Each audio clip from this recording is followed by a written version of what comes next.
আমাদের দেশের সমস্যা হলো লুটপাটতন্ত্র। বারবার দরকার শেখ হাসিনার সরকার। বাঘের পিঠে চড়তে চায় কিন্তু বাঘের পিঠ থেকে নামতে চায় না। অভ্যুত্থানের আসল নায়ক হলো জনগণ। এখন প্রশ্ন হলো ছাত্র সমাজের প্রতিনিধি কারা। এখন তাহলে আমাদের স্লোগান দিতে হবে বারবার দরকার সংস্কার পার্টির সরকার। আমাদের দেশের সমস্যা হলো লুটপাটতন্ত্র, আর কিছু না। Everything will be solve by the market.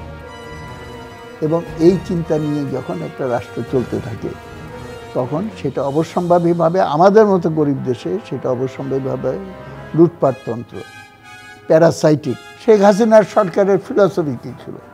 উন্নয়ন চাই, উন্নয়নের জন্য স্টেবিলিটি চাই, স্টেবিলিটির জন্য সরকারের ধারাবাহিকতা চাই। সরকারের ধারাবাহিকতা তার মানে কি? বারবার দরকার শেখ হাসিনার সরকার।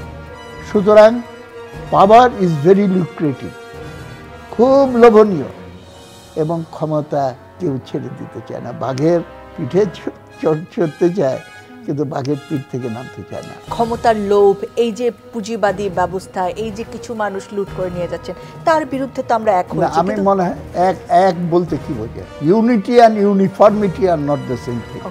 এটা মনে রাখতে হবে। আমরা একতাবদ্ধ হয়েছি, কেউ কেউ একতাবদ্ধ হয়েছে যে বৈষম্য দূর করিতে হইবে, ঠিক আছে।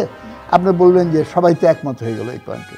কারো কারো ক্ষেত্রে এইটার অর্থ হলো এক দল এতদিন লুটপাট করেছে, আরেক দল করতে পারেনি, আমাদের গোষ্ঠী, সুতরাং এই ক্ষেত্রে বৈষম্য চলবে না, আমাকেও সমান সমান সুযোগ দিতে হবে। আর আমার চা বাগানের শ্রমিক বলবে যে এই বছর আমার বেতন বলল 8.5 টাকা, অর্ধেকটা ডিমের সমান, কেউ খাবে কেউ খাবে না, তা হবে না। বৈষম্যের বিরুদ্ধে সংগ্রামে আমাদের পার্টি এবং আমি নিজে ব্যক্তিগতভাবে আগাগোড়াই এটার চ্যাম্পিয়ন, সেটা মানুষ জানে। সুতরাং সেইখান থেকে এই কথা আমি বলবো না যে সব এক হয়ে গেছে, এখন একতা হয়েছে, এখন আর দাবি দাওয়া করা চলবে না, তোমরা একতা ভঙ্গ করো না, মালিকের জুলুম মেনে নাও, বিনা বেতনে কাজ করো তুমি। এইটা কি একতা হবে? প্রথমে আমাদের বুঝতে হবে যে যেই ঘটনাটা ঘটে গেল জুলাই আগস্টে, এটা একটা অসাধারণ ঐতিহাসিক গণ অভ্যুত্থান। যেই সরকার বলতো চিরদিন দরকার শেখ হাসিনার সরকার, তাকে উৎখাত করে দেওয়া হলো এবং দেশ থেকে পালিয়ে গেল। এই বিরাট জাগরণ কে এইটা পরিচালনা করেছে? কে এইটার নায়ক? কেউ বলে মাস্টার মাইন্ড, কেউ বলে মেটিকুলাসলি প্ল্যান। সবাই সাজার চেষ্টা করছে।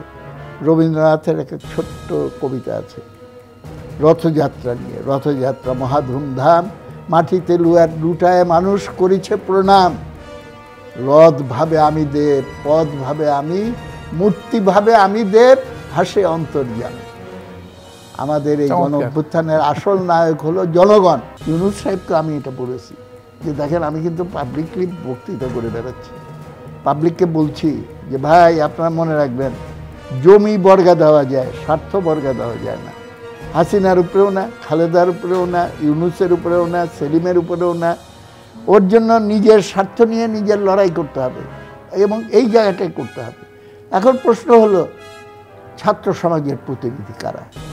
তারা গায়েবী জায়গা থেকে নির্দেশ দিচ্ছে এবং ইন্টারনেটের কানেকশনের ভেতর দিয়ে এমন সুন্দর সুন্দর করে নতুন বয়ান দিয়ে তারা ইনস্ট্রাকশন দিয়ে আন্দোলনটা সব এভরিবডি পার্টিসিপেট। তখন দেশ থট যে এইটা অরাজনৈতিক একটা শক্তি দ্বারা পরিচালিত, কিন্তু অরাজনৈতিক কোনো রাজনীতি হয় না। এখন যেটা হচ্ছে এটা তো highest level of politics, it concerns the state পাওয়ারের ইস্যু।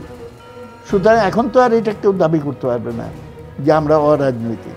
আমি মনে করি এখানে কতগুলো কনসেপ্ট ভেরি ক্লিয়ার করা উচিত।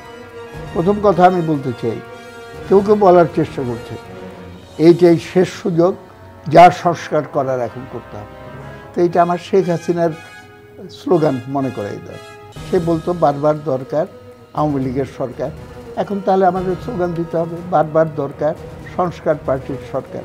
আমাদের সংবিধানে পরিষ্কার করে বলা আছে, এইটা আমাদের ভালো করে বুঝতে হবে। প্রজাতন্ত্রের মালিক হলো জনগণ। আমরা মুক্তিযুদ্ধের ভেতর দিয়ে যেই দেশের স্বপ্ন আমরা দেখেছি, সেই দেশটাকে আমরা প্রতিষ্ঠা করতে সক্ষম হব এবং নির্বাচন, সেই জন্য সংস্কারের দায়িত্বটা জনগণের উপরে ছেড়ে দিতে হবে।